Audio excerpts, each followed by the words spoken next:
Hello students, welcome to Magnet Brains. मैं Rupali Verma. Magnet brains आपके लिए 100% फ्री एजुकेशन लेकर आता है, यानी कि आप किसी भी क्लास में हैं, कोई भी सब्जेक्ट पढ़ना चाहते हैं, किसी भी चीज़ में अगर डाउट है, आप कहीं पर अटक जाते हो, तो यहाँ पर आकर आप वो संबंधित वीडियो को देखकर, उस डाउट से संबंधित वीडियो को देखकर आप 100% फ्री ले सकते हो। मतलब आपको ऐसा नहीं है कि यहाँ पर आप आओगे, कोई वीडियो देखना पड़ेगा तो आपको कूपन लेना है, तो आपको कोई पैकेज परचेज करना पड़ेगा, कुछ भी ऐसा नहीं है। आप यहाँ आओ, अपने डाउट के साथ में वीडियो देखो और अपने डाउट को बिल्कुल पूरी तरीके से मिटा कर जा सकते हो। तो इसके अलावा मैग्नेट ब्रेन्स आपके एग्ज़ाम की प्रिपरेशन भी 100% फ्री ही कराता है। कोई भी चीज़, कोई भी एग्ज़ाम हो, आपका इंटरनल हो, बोर्ड एग्ज़ाम हो, सभी की आपको प्रिपरेशन फ्री कराई जाती है। तो आते हैं आज के वीडियो पर। आज का हमारा वीडियो है क्लास 9th के लिए। तो आप लोग चूँकि अभी 8th से 9th में आए हो, तो बहुत सारी चीज़ें हैं जो आपके लिए थोड़ा डिफरेंट हो रही हैं, है ना। तो अब मैं आपको बता देती हूँ कि 9th में आपके पास में 2 कोर्स चलते हैं, कोर्स ए और कोर्स बी। अब कोर्स ए में जो चलता है ना, जो लोग कोर्स ए जिनके स्कूल में प्रोवाइड कराया जाता है, उनको अलग बुक दी जाती है। वहाँ पर बुक चलती है क्षितिज भाग 1 और कृतिका भाग 1। तो कोर्स बी में हमारी अलग बुक चलती है, वो रहती है आपकी स्पर्श भाग 1 और संचयन भाग 1। ठीक है, तो संचयन में भी हमारे सामने कुछ स्टोरीज हैं, लेकिन अभी हम पढ़ रहे हैं स्पर्श भाग 1। तो स्पर्श भाग 1 का आज जो हम पढ़ने जा रहे हैं वो है काव्यखंड। अब काव्यखंड क्या होता है मैं आपको समझा दूं। हमारा जो हिंदी साहित्य है वो 2 खंडों में विभक्त है, गद्य खंड और काव्य खंड। गद्य खंड में हमारी कहानी है, लेख है, निबंध है, ये सभी कुछ आता है कि नहीं आता है। तो उसी तरीके से हमारे पास काव्य खंड में, अब जैसे अभी तक आप लोग 8th में कविताएं पढ़ते आए, दोहे पढ़ते आए, तो यहाँ पर काव्य खंड में हमारे सामने क्या आएगा। काव्य खंड में हमारी जो कविताएं रहेंगी, दोहे रहेंगे, पद हैं, चौपाइयाँ हैं, गज़लें हैं, ये सभी कुछ हमारी किस में आती हैं, आपके काव्य खंड में आती। तो आज जो हमने पढ़ने जा रहे हैं वो एक नज्म है। नज्म मतलब हिंदी में आप उसको गज़ल समझ लो। तो यहाँ पर जो हम नज्म पढ़ने जा रहे हैं आज, ये है आदमी नामा, यानी आदमी नामा। एक आदमी को किस तरीके के कैसा कैसा होता है, किस कैरेक्टर में रहता है, या आदमी को कैसा होना चाहिए, ये सभी चीज़ हम इस नज्म में पढ़ेंगे। ये नज्म हमारे सामने नज़ीर अकबराबादी ने रखी हुई है। तो चलिए पढ़ते हैं। तो ये अध्याय हमारा क्या है, 9, हमारी पुस्तक का 9वां अध्याय है, और आज हम पढ़ रहे हैं MCQs। तो डिटेल में ये पूरा हम आपको समझा चुके हैं। तो आज हम MCQs कर रहे हैं। अब MCQs जब हम काव्य खंड के MCQ करते हैं ना, तो थोड़ा सतर्क हमें रहना पड़ता है। अब कैसे सतर्क रहना पड़ता है हम आपको बताते हैं। अभी तक हम गद्य खंड पढ़ रहे थे, तो हमने लेखक परिचय पढ़ा, भाषागत विशेषताएं पढ़ी, पाठ पढ़ा और शब्दार्थ पढ़े, काम खत्म हो गया। लेकिन इसमें क्या होता है, इसमें हमें कवि परिचय पढ़ना होता है, उनकी काव्यगत विशेषताएं पढ़ना पड़ता है, उसके बाद आता है पाठ प्रवेश। उसके बाद ये जो पंक्तियां दी रहती हैं ये भी हमें याद करनी पड़ती हैं, क्योंकि कहीं से भी पंक्ति में ब्लैंक दे सकते हैं, तो वो हमें फिल करना पड़ता है। फिर इस पंक्ति का अर्थ भी पढ़ना पड़ता है और इसका आश्रय भी पढ़ना पड़ता है। अर्थ होता है मतलब जो पंक्ति लिखी है उसको सीधा सीधा जो अर्थ होता है निकलता, लेकिन इस पंक्ति के माध्यम से कवि हमें क्या समझाने की कोशिश कर रहा है। जैसे आप लोगों ने बहुत सारे दोहे पढ़े हैं ना, है ना, पोथी परिपढ़ पंडित भया, क्या, पोथी पढ़ पढ़ पंडित भया, ढाई आखर प्रेम का पढ़े सो पंडित होए, है ना। तो यहाँ पर कहने का तात्पर्य, कवि कह कुछ रहे हैं, उनके कहने का मतलब कुछ और निकल रहा है। तो यहाँ पर वही चीज आश्रय होता है कि उस पंक्ति के माध्यम से लेखक हमें समझाना क्या चाह रहे हैं। तो ये हो गया, पंक्तियां आपको पढ़नी है, उसका अर्थ पढ़ना है और उसका आश्रय समझना है। फिर उसके बाद आ जाइए शब्दों का अर्थ। बहुत मुश्किल है, क्योंकि जो ये पंक्तियां दी रहती हैं इनमें काव्य पंक्तियों में कुछ मुश्किल शब्दों का इस्तेमाल, क्योंकि तत्सम तद्भव दोनों ही तरीके, कभी कभी आगत शब्दों का भी इस्तेमाल किया जाता है, तो उनके अर्थ को समझना भी उतना ही हमारे लिए ज़रूरी होता है। तो जब भी काव्य पंक्तियां पढ़ें, बहुत सावधानी से हर एक चीज़ को हमें पढ़ना है, ठीक है। तो जब ये MCQs करें तो उससे पहले सब कुछ अच्छे से पढ़ लें। तो चलिए सबसे पहले हमारे पास आ रहा है काव्यांश आधारित बहुविकल्पीय प्रश्न।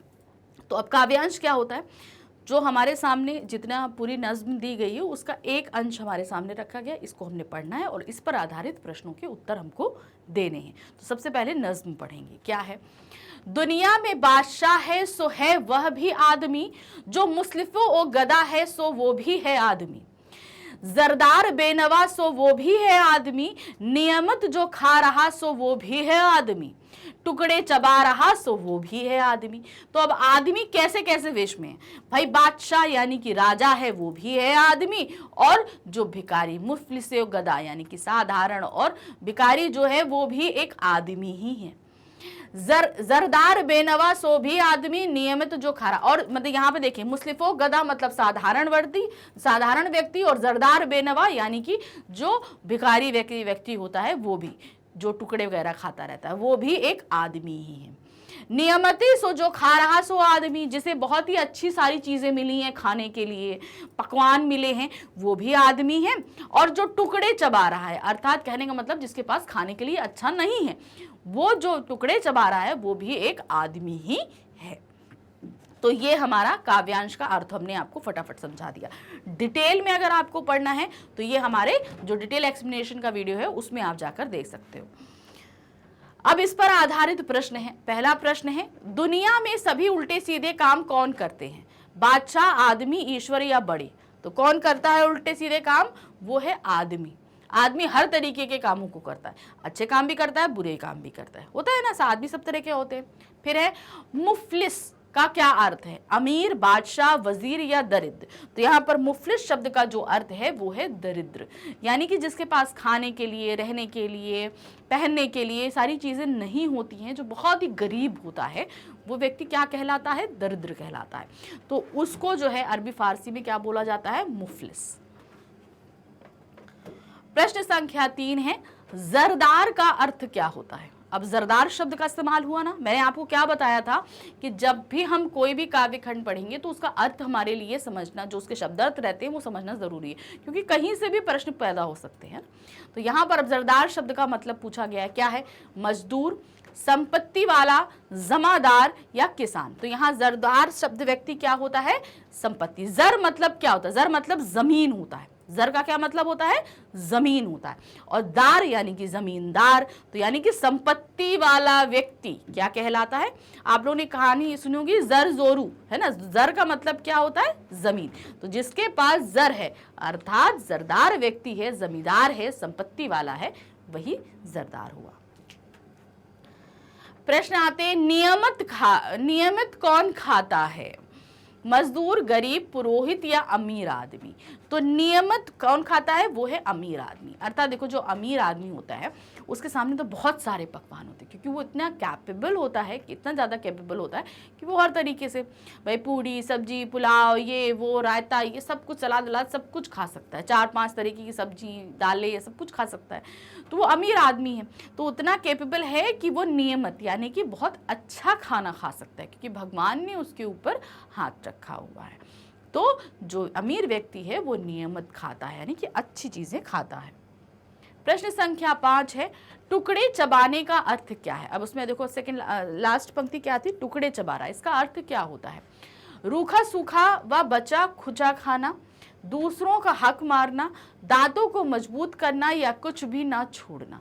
तो यहाँ पर टुकड़े चबाने का तात्पर्य होता है रूखा सूखा या बचा खुचा खाना। अब क्या होता है, जो लोग व्यक्ति होते हैं जिनको हमारे पास हमारे घर में कुछ बच गया तो हम लोग क्या करते हैं, जाके दे आते हैं कि बचा कुचा खा लो। कुछ नहीं होता, कभी कभी उन लोग को कुछ नहीं मिलता तो सूखी रोटी होती है, तो कभी कभी वही जो हम लोग, देखो हम लोग खाली ऐसे अगर गरम गरम रोटी हम लोग को बना के दो तो हम लोग से वही खाली नहीं खाई जाती कि नहीं मम्मी हमको दाल चाहिए, सब्जी चाहिए, अचार चाहिए, पापड़ चाहिए, तमाम तरह की चीज़ें हम लोग मांगते हैं। लेकिन उन गरीब लोगों के पास क्या होता है, कभी कभी कुछ भी नहीं होता, तो वो गरम रोटी तो छोड़ दो, उनके पास एकदम कड़क जो पापड़ जैसी रोटी हो जाती है ना, उनको कभी कभी वो भी खानी पड़ती है। तो वही चीज़ें यानी कि रूखा सूखा और बचा हुआ खाना ही क्या कहलाता है? टुकड़े चबाने का तात्पर्य है। अब हम आ जाते हैं, हमारा जो अभी काव्यांश चल रहा था उससे संबंधित सभी प्रश्न खत्म हो गए। अब हम आ जाते हैं संपूर्ण पाठ आधारित प्रश्न में, जिसमें आपका कवि परिचय भी रहेगा, काव्यगत विशेषताएं रहेंगी, आपकी पूरी नज्म रहेगी, साथ ही साथ आपके शब्दार्थ भी रहेंगे, सभी कुछ आएगा। ठीक है, तो पहला प्रश्न आपका बहुविकल्पी प्रश्न का, और प्रश्न ये जो हम कर रहे हैं इसका प्रश्न संख्या 6 है। आदमी नामा कविता में किस प्रकार का भाव मुखरित हो रहा है? ये जो कविता हम पढ़ रहे हैं तो कौन सा भाव हमारे अंदर निकल के आ रहा है? क्या भाव है जो सामने में पढ़ने में आ रहा है? व्यंग का, हास्य का, अहंकार का या क्रोध का? तो यहाँ पर जो भाव निकल कर आ रहा है वो है व्यंग का। अब व्यंग क्या है? व्यंग यहाँ बताया जा रहा है समाज व्यवस्था पर व्यंग किया गया है कि कितना डिफरेंशिएट है यहाँ पर। कुछ लोग तो दाल चावल सब्जी रोटी पूरी पुलाव ना जाने क्या क्या खा रहे हैं, और कुछ एक तबका ऐसा है कि जो रूखा सूखा चबा रहा है। तो समाज में जो ये डिफरेंशिएट किया गया है, इस पे कवि ने व्यंग किया है। प्रश्न संख्या 7, जरदार और बेनवा का क्या अर्थ है? गरीब भिखारी, धनवान और निर्धन, सेठ और गरीब, मालदार और गरीब। तो यहाँ पर जरदार और बेनवा, यहाँ पर जो तात्पर्य आपके पास में आ रहा है वो क्या हो रहा है? वो है आपका धनवान और निर्धन। जरदार का मतलब हमने आपको समझाया था, जरदार का मतलब क्या समझाया था? जिसके पास जमीन है। तो वे व्यक्ति क्या हो गया? आपका धनवान हो गया। बेनवा का मतलब क्या हो गया? निर्धन, यानी कि जिसके पास कुछ भी नहीं है, वो व्यक्ति हमारा क्या कहलाएगा? जरदार और बेनवा। तो यहाँ पर धनवान और निर्धन से है। अब यहाँ पर आप कंफ्यूज मत होना कि मालदार और कमजोर। जरदार का मतलब मालदार है, लेकिन बेनवा का मतलब कमजोर नहीं है, तो इसलिए यहाँ पर बेनवा का मतलब निर्धन ही आएगा आपका। तो सही क्या है? जरदार और बेनवा। तो देखिए हो गया धनवान और निर्धन। नेक्स्ट क्वेश्चन आते हैं, क्वेश्चन नंबर 8। मुफलिस ओ गदा किसे कहा गया? मुफलिस ओ गदा, मुफलिस ओ गदा यानी कि जो अपनी मुफलिसों से लड़ता रहता है, जूझता रहता है। ऐसा कौन व्यक्ति होता है? जो साधारण तबके का व्यक्ति रहता है। तो क्या सामान्य आदमी को, धनवान को, बादशाह को, या गरीब भिखारी को? तो यहाँ पर मुफलिसो गदा जो इस्तेमाल किया गया है वो है सामान्य आदमी को बोला गया है। नेक्स्ट आते हैं प्रश्न संख्या 9। कवि आदमी नामा कविता में बार बार आदमी शब्द का प्रयोग करता है। हमने देखा ना, ये भी है आदमी, वो भी है आदमी, हर जगह इस्तेमाल किया गया। वह इस शब्द का प्रयोग को दोहरा कर क्या कहना चाहता है? अब उसने हर जगह ये आदमी शब्द को रिपीट किया है, तो उस रिपीट करने के माध्यम से कहना क्या चाहता है? वो क्या चीज़ बयां करना चाहता है? तो यहाँ पर ऑप्शन में क्या है? सब में प्राण है, सब एक हैं, सब ईश्वर की संतानें हैं, प्रेम महत्वपूर्ण है। तो यहाँ पर इन्होंने बार बार जो आदमी शब्द का इस्तेमाल किया वो कहना चाहते हैं कि सब एक हैं। भाई सभी तो आदमी मनुष्य हैं, कोई अमीर है, कोई गरीब है, कोई बादशाह है, कोई रंग है। तो इस तरीके से उन्होंने इस चीज़ को बताने के मतलब सभी एक हैं, आदमी ही जो है वो तरह तरह के कैरेक्टर्स में आए हैं। प्रश्न संख्या 10 है, आदमी जूतियां क्यों चुराता है? किस लिए वो जूतियां चुराता है ना? मंदिर के बाहर जो जूतियां या मस्जिद के बाहर जो जूतियां पड़ी रहती हैं, उन्हें आदमी क्यों चुराता है? बेचने के लिए, अपनी पसंद के कारण, आदत के कारण, मजबूरी के कारण। तो वो क्यों चुराता? भाई कि काम तो ऐसा है कि अच्छा नहीं, लेकिन क्यों चुराता है? वो है कारण मजबूरी का, कि भाई वो जूतियाँ चुराएगा, बेचेगा, कुछ पैसा मिलेगा तो वो उससे कुछ खा सकेगा। तो यहाँ पर पेट की जो मजबूरी है, इसी कारण से वो जूतियों को चुराता है। नेक्स्ट आते हैं प्रश्न संख्या 11। आदमी नमाज क्यों पढ़ते हैं? आदमी नमाज क्यों पढ़ते हैं? यानी कि पूजा अर्चना क्यों करी जाती है, क्यों नमाज पढ़ते हैं? आदत के कारण, समय गुजारने के लिए, खुदा को खुश करने के लिए, या बस यूं ही? तो जो हमारी जो नज़्म है इसमें जो लिखा गया है उसके अनुसार क्या है, वो खुदा को खुश करने के लिए नमाज पढ़ते हैं। अब आते हैं प्रश्न संख्या 12 पे। कवि को कौन सी बात अच्छी नहीं लगती? ऐसी कौन सी बात है जो उन्हें बिल्कुल भी अच्छी नहीं लगती है? जहां आदमी ही आदमी का शत्रु है, यानी कि एक आदमी दूसरे को ही मारता है, उसी का बुरा करता है। तो ऐसी चीज़ जहां आदमी ही स्वार्थ से युक्त है, यानी कि सिर्फ अपना ही भला चाहता है, जहां आदमी को की सोच दूसरे के लिए छोटी है, मतलब हम जो है हम सबसे अच्छे हैं मगर दूसरा व्यक्ति जो है वो बहुत ही बेकार है, ऐसा अगर सोच रखते हैं तो इस तरह के लोगों को जो हमारे कवि हैं वो पसंद नहीं करते हैं। जहां आदमी ने सुख सुविधाओं के लिए संसार को तबाह कर दिया, या ऐसे लोग नहीं पसंद हमारे कवि को जो अपनी अच्छाई के लिए सब कुछ बर्बाद करने पर उतर लेते। तो कवि ने कौन सी आदमी की कौन सी बात अच्छी नहीं लगती? जहां पर आदमी आदमी का ही शत्रु बना हुआ है, एक व्यक्ति दूसरे व्यक्ति को ही मारने में लगा है, हमेशा उसका ही बुरा करने में लगा रहता है। प्रश्न संख्या 13 है, कवि ने आदमी के किन रूपों का प्रस्तुतिकरण किया है? कौन से रूपों का प्रस्तुतिकरण इस पूरी नज़्म में किया गया है? सकारात्मक और नकारात्मक रूप का, क्रूर रूप का, विचित्र रूप का, शांत और अशांत रूप का। तो आप अगर पूरी गज़ल या नज़्म को पढ़ेंगे तो आप यहाँ पर देख रहे हो कि जो है वहाँ पर पॉजिटिव थिंग्स भी हैं और नेगेटिव थिंग्स भी हैं। दोनों ही आदमी के दोनों ही स्वरूप का वर्णन किया। तो यहाँ पर क्या होगा, पॉजिटिव यानी कि सकारात्मक, निगेटिव यानी कि नकारात्मक, दोनों ही रूपों का वर्णन किया गया है। प्रश्न संख्या 14 है, शाह और वजीर का अर्थ क्या है? शाह और वजीर क्या अर्थ होता है? राजा और प्रजा, राजा और रानी, राजा और रंग, बादशाह और मंत्री। तो यहाँ पर शाह और वजीर का जो अर्थ है वो है बादशाह और मंत्री। शाह मतलब बादशाह, वजीर मतलब मंत्री, जो उनके नीचे मातहत काम करते हैं। उनके सारे भाई होते हैं ना, अलग अलग विभाग दिए जाते हैं। किसी को वित्त विभाग दे दिया, किसी को गृह विभाग दे दिया, तो है ना, किसी को खेती से संबंधित दे दिया। तो अलग अलग जो मंत्री रहते हैं वो क्या कहलाते हैं? वजीर कहलाते हैं, जिन्हें हम फारसी में वजीर बोलते हैं मगर हिंदी में मंत्री बोला जाता है। नेक्स्ट आते हैं प्रश्न संख्या 15 पर, आदमी नामा कविता की विशेषता बताइए। अब ये जो कविता हमने पढ़ी इसकी हमें विशेषता निकालनी है। अब तो पढ़ी तो आप लोगों ने पूरी है, तो क्या क्या विशेषता निकल कर आती है, चलिए देखते हैं क्या है।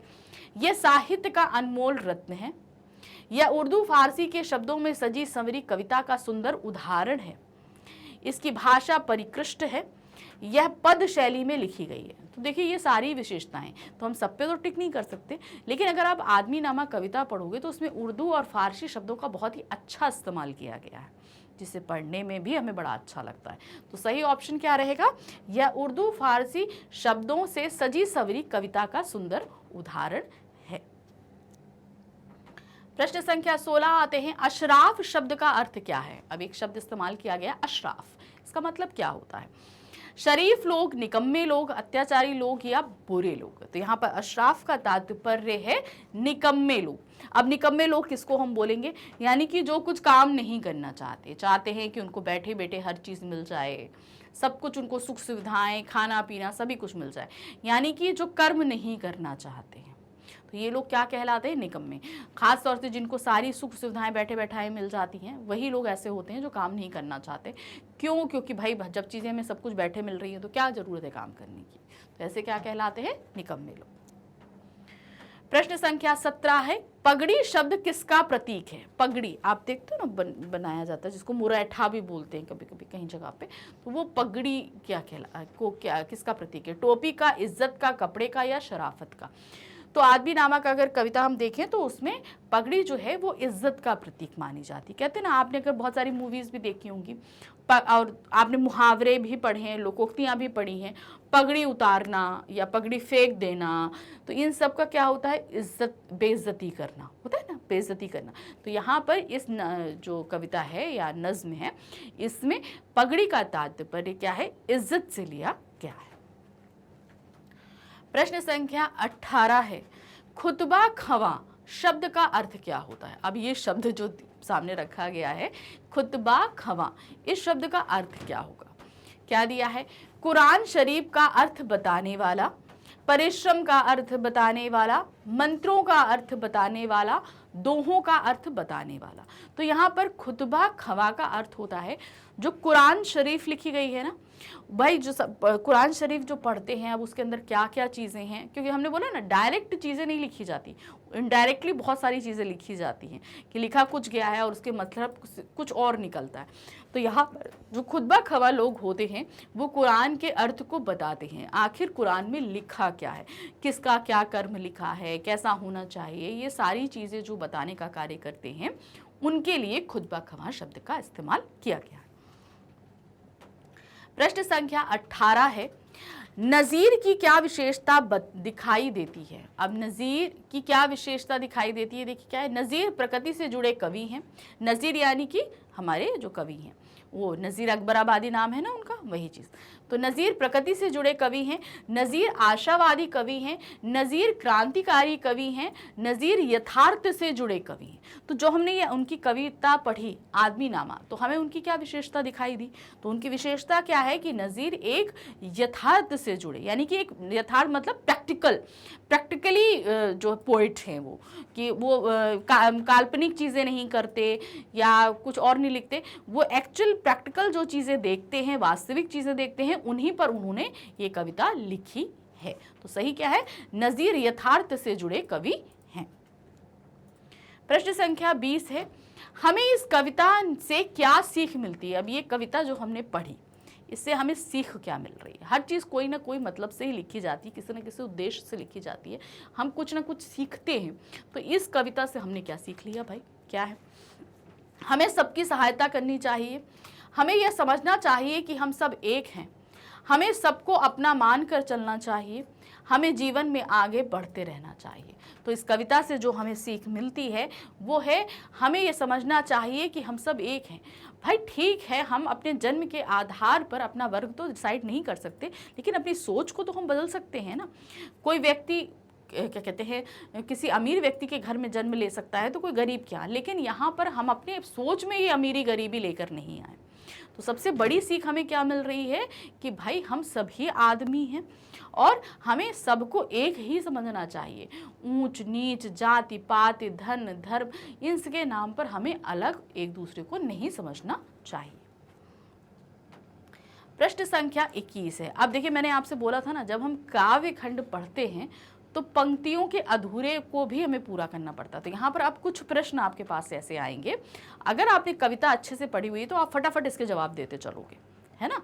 तो कविता आपको अच्छे से आनी चाहिए। तो देखिए कविता, या अब ये इस पे अधूरे प्रश्न आएंगे। अब नीचे से हमें एक शब्द क्या है, यदि आदमी राजा है तो डैश भी आदमी ही। अब डैश कौन है, भिखारी, रानी, मंत्री या प्रजा। तो डैश की जगह पर हमारा क्या होगा, यदि आदमी राजा है तो प्रजा भी आदमी है। भाई राजा है तो प्रजा, अब देखिए अपोजिट वर्ड्स भी आते हैं। अगर राजा है, जो राज कर रहा है वो आदमी है, तो जिस पे राज किया जा रहा है तो वो भी आदमी ही है।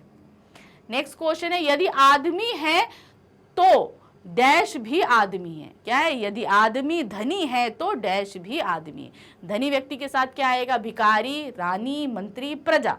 तो अगर क्या है, यदि आदमी धनी है तो भिखारी भी आदमी है। अगर किसी के पास बहुत सारा धन है और उस धन को मांगने वाला भी जो है वो कौन है, वो भी आदमी ही है।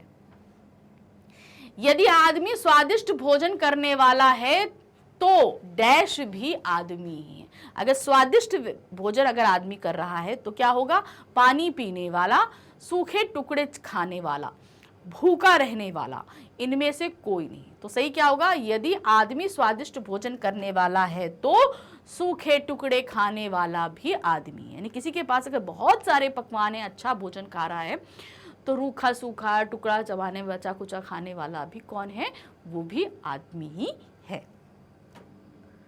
प्रश्न संख्या 24 है, यदि आदमी नमाज और कुरान को बनाने वाला है तो डैश भी आदमी है। यानी कि जिसने नमाज को बनाया, कुरान को बनाया, जिसने भी बनाया वो आदमी ही तो होगा ना। तो दूसरा कौन आदमी है, नमाज और कुरान को नष्ट करने वाला, नमाज और कुरान को पढ़ने व पढ़ाने वाला, नमाज और कुरान को पढ़ाने वाला, नमाज और कुरान को पढ़ने वाला। तो क्या है, बनाने वाला अगर आदमी है तो नमाज और कुरान को पढ़ने और पढ़ाने वाला भी आदमी है। जिसने बनाया वो आदमी था, जो आज पढ़ रहा है और दूसरे को पढ़ा रहा है वो भी कौन है, आदमी ही है। प्रश्न संख्या 25 है, यदि आदमी मस्जिद के बाहर से जूते चुराने वाला है तो डैश भी आदमी है। यानी कि एक व्यक्ति जो मस्जिद के बाहर से जूते चुरा रहा है तो दूसरा कौन आदमी है, उन जूतों को बनाने वाला, रानी मस्जिद की पहरेदारी करने वाला, मस्जिद के बाहर रखे जूतों पर नज़र रखने वाला, उन जूतों को पहनने वाला।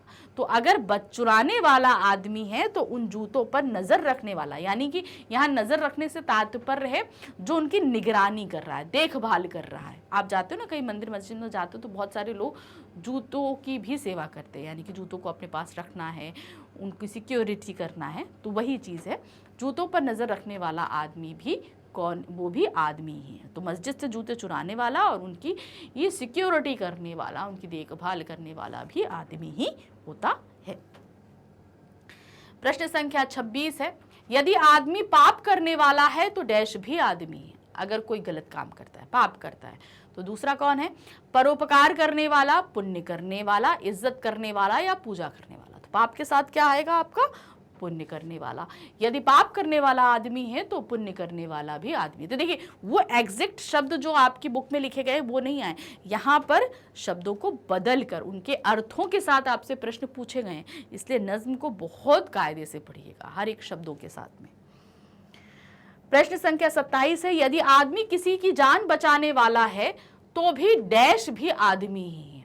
अब यहाँ पर क्या है, जान बचाने वाला। कोई अगर मान लीजिए किसी को तकलीफ है, वो अपने आप को ख़त्म करने जा रहा है या कहीं एक्सीडेंट हो रहा है या कुछ हो रहा है, उसको बचाने के लिए भी आदमी जाता है। तो दूसरा क्या है, जान लेने वाला भी आदमी, जान देने वाला भी आदमी, परोपकार करने वाला भी आदमी, इज्जत देने। तो यहाँ पर अगर जान बचाने वाला आदमी है तो क्या होगा, जान लेने वाला भी आदमी। अब किसी की हत्या कौन करता है, हत्या भी एक आदमी दूसरे आदमी की करता है ना।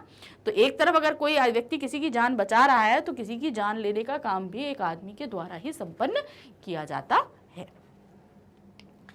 प्रश्न संख्या 28 है, यदि आदमी किसी की इज्जत को मिट्टी में मिलाने वाला है तो डैश भी आदमी है। अब इज्जत की मिट्टी यानी कि किसी की बेइज्जती करना, उसको सबके सामने ह्यूमिलेट करने का काम अगर आदमी करता है तो क्या होगा, जान लेने वाला, जान देने वाला, परोपकार करने वाला या इज्जत करने वाला। तो यहाँ पर क्या है, किसी की इज्जत को मिट्टी में मिलाने वाला आदमी, तो क्या होगा, तो इज्जत करने वाला भी आदमी है।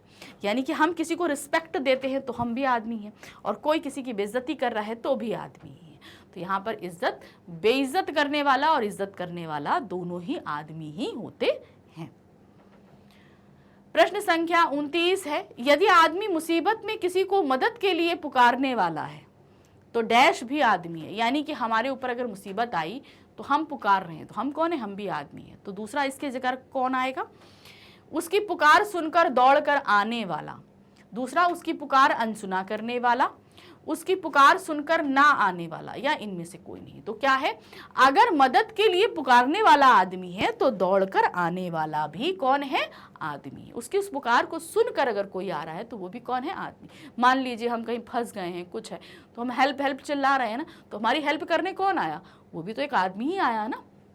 तो पुकारने वाले हम आदमी और दौड़कर आने वाला भी कौन है, आदमी ही। प्रश्न संख्या 30 है, यदि आदमी किसी को मुसीबत में डालने वाला है तो डैश भी आदमी है। अब मान लीजिए हमने किसी को मुसीबत में डाल दिया तो मुसीबत से निकालने वाला भी तो आदमी होगा। तो क्या है, मुसीबत में पड़े हुए आदमी को अनदेखा करने वाला, मुसीबत में पड़े हुए आदमी को ना बचाने वाला, मुसीबत में पड़े हुए आदमी को बचाने वाला, या इनमें से कोई नहीं। तो सही क्या है, यदि आदमी किसी को मुसीबत में डालने वाला है तो मुसीबत में पड़े हुए आदमी को बचाने वाला भी आदमी ही है। तो अब आप अगर आप देख रहे होगे तो नज्म में अपोजिट चल रहा है ना, तो वो चीज आपको ध्यान रखनी है। प्रश्न संख्या 31 है, यदि आदमी शरीफ है तो डैश भी आदमी है। अगर कोई बहुत लॉयल व्यक्ति है, बहुत ही ईमानदार व्यक्ति है, तो दूसरा कौन हुआ, भिखारी, कमीना, मंत्री या प्रजा। तो एक, अगर यदि आदमी शरीफ है तो कमीना भी आदमी है। कमीना व्यक्ति कौन होता है, जो दूसरों के साथ बेईमानी करे, जो किसी के धन को लूट ले, कुछ कर ले, फ्रॉड करे, तो इस तरीके का व्यक्ति क्या कहलाता है, कमीना। तो शरीफ यानी कि ईमानदार व्यक्ति और कमीना मतलब बेईमान व्यक्ति। प्रश्न संख्या 32 है, यदि आदमी राजा है तो डैश भी आदमी ही है। अब अगर आदमी राजा है तो डैश कौन होगा, भिखारी, रानी, मंत्री या प्रजा। तो यहाँ पर क्या है, यदि आदमी राजा है तो क्या होगा, प्रजा भी, क्या आपका मंत्री भी आदमी है। तो आदमी अगर राजा है तो मंत्री भी जो है वो आदमी ही होगा। यदि आदमी संत है तो डैश भी आदमी है। अब संत कौन होते हैं, जो हमें धर्म के बारे में चीज़ों को बताते हैं, वो सारे अच्छे व्यक्ति जो सदकर्म करते हैं वो संत कहलाते हैं। तो क्या होगा, भिखारी, भक्त, मंत्री या प्रजा। तो यहाँ पर क्या होगा सही, वो है आपका भक्त, यानी कि संत, यानी कि भगवान का एक स्वरूप जिसको हम बोल सकते हैं वो हो सकता है। जो ईश्वर के नुमाइंदे होते हैं, तो उनकी भक्ति करने वाले भी कौन होते हैं, जो है आदमी ही होते हैं। प्रश्न संख्या 34 है, यदि आदमी अच्छा है तो डैश भी आदमी है। अगर आदमी अच्छा है तो कैसा होगा, भिखारी, भक्त, मंत्री या बुरा। तो यदि आदमी अच्छा है तो बुरा भी आदमी है, यानी कि आदमी अच्छा तो बुरा भी आदमी ही है।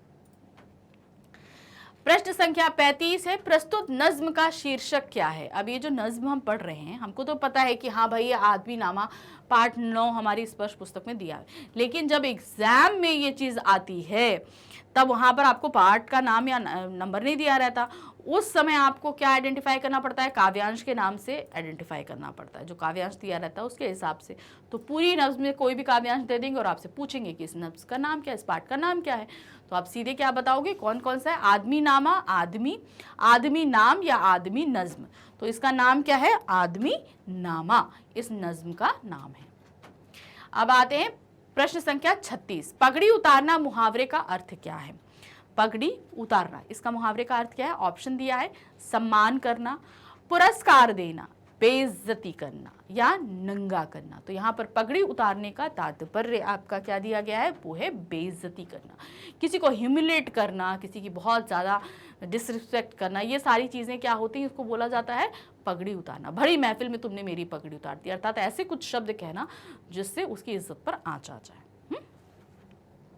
अब आते हैं प्रश्न संख्या 37, आदमी नामा के कवि कौन है। अब ये जो हम नज्म पढ़ रहे हैं इसके कवि, देखिए कोई भी चैप्टर होगा, हमने बोला ना लेखक और कवि को याद रखना बहुत ज़रूरी है। अगर हम उसको नहीं याद रखेंगे तो ऐसे क्वेश्चंस आएंगे ही आएंगे। तो जब भी कोई चैप्टर पढ़िए, कोई भी कुछ भी पढ़िए, हमेशा उसको याद रखना आपके लिए ज़रूरी है।